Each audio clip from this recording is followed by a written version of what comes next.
Hey everybody, Abe Brown here. Thanks so much for tuning in to part 4 of Tame the Wind or Turn Your Sails. And so grateful that you've been tuning in. So grateful for your positive feedback about this. And so grateful for your presence in my life. Now, as we all know, 2020 was a challenging year to say the least. It defied our expectations. It attacked our hopes and dreams. It dramatically brought, I'm going to say, more division than any other year in recent memory. On the other hand, it brought incredible opportunities for growth, connection, and empowerment for those who were looking for it. And so in 2021, it just kind of reinforced the idea that rather than trying to tame the wind, let's turn our sails. Let's adjust our approach. We don't know what's coming, but I'll tell you what, we can have some insight into how we face it. And so we've been sharing 7 keys that we can leverage in 2021 as we move forward. Number 1 is this: alignment leads to abundance. Number 2 is that your lens determines your life. Number 3 is that letting go leads to living. Number 4 is to create community. And number 5 is that your words define your way. Now, if you missed those, please go back to part 1, 2, and 3. This is part 4, where we're going to look at our last 2. Number 6 is this: embrace courage. Now, here's what I want to say. Fear will crush your dreams faster than failure. So many people are afraid of failing, but you shouldn't be afraid of failing. Who cares if you fail? Failure is a part of life.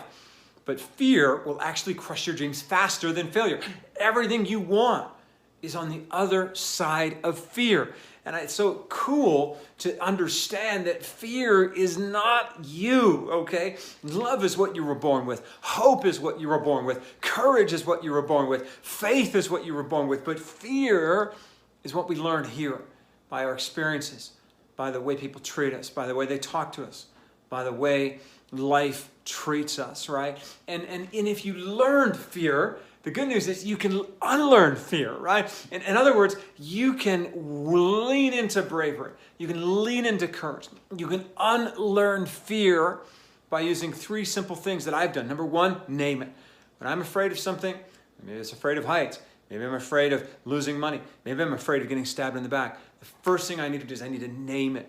I'm not going to give it power by naming it. As a matter of fact, when I name it, that allows me to do the next thing, which is to reframe it, right? So when I name it, what happens is now I can reframe it, right? I can begin to think about it differently.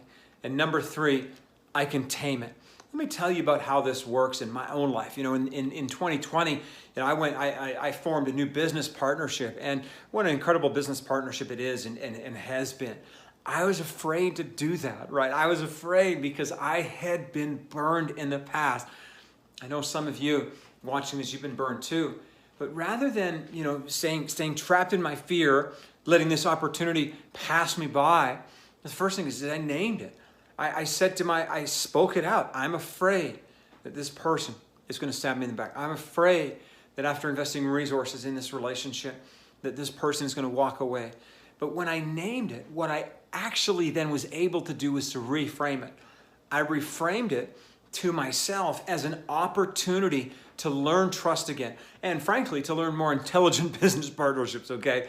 Because in the previous one where I had been stabbed in the back, I really hadn't done my homework. So I can blame them all day long.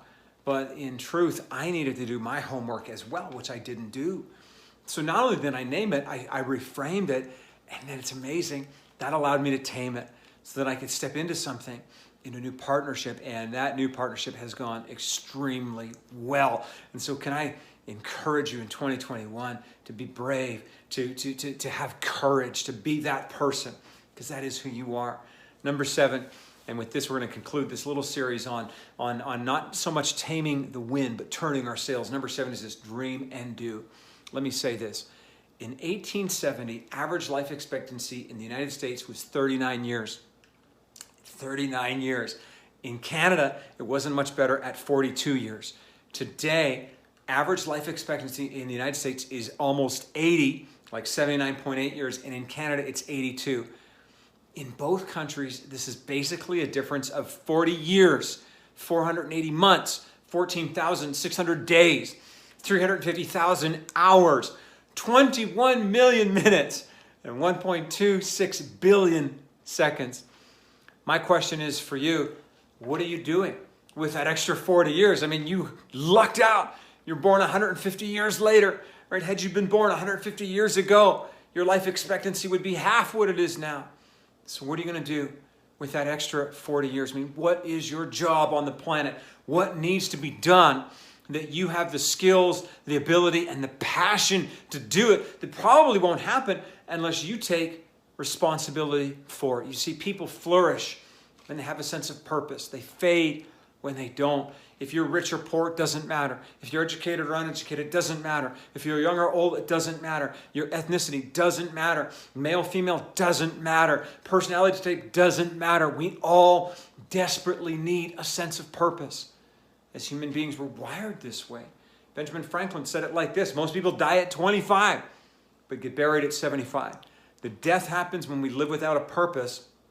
The burial, when our actual body gives up the ghost.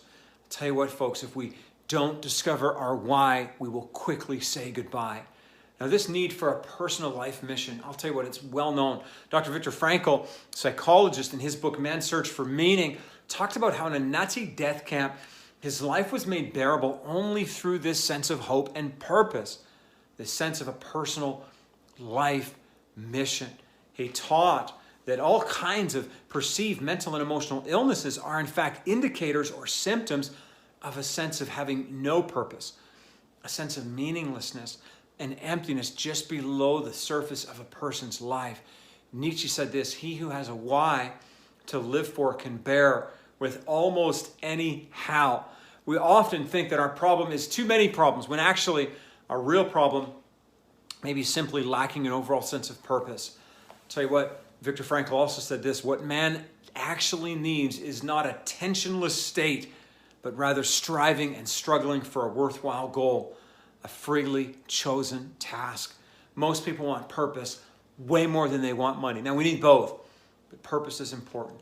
I've seen this again and again in people that I've worked with, helping people through depression and discouragement and despair, helping them to realize that their underlying problem wasn't their job or their spouse or their finances or whatever they felt their need was. Quite simply, they lacked a reason for getting out of bed in the morning. When you lose your why, you can truly say goodbye. Goodbye to happiness, fulfillment, significance, satisfaction. Albert Schweitzer said this: the tragedy of life is what dies inside a man while he lives. Every one of us has a distinct purpose, and clarity of purpose is critical. This question of purpose and clarity is all about, why were you born? What were you put on the planet to do? And then doing it. Can I ask you in 2021 to lean into that like never before? Can I suggest that there are people who are waiting for you to rise up and to step into that sense of personal mission so that you can help them, so that you can support them? They're waiting for you, and you are waiting for you as well. So in 2021, let's dream and do. Let's plan and produce. Let's imagine and implement. Let's envision and execute, right? Let's not just do the first thing. Let's do the second thing. So thank you so much for tuning in to this little video series on Tame the Wind or Turn Your Sails in 2021. There's no point in trying to tame the wind.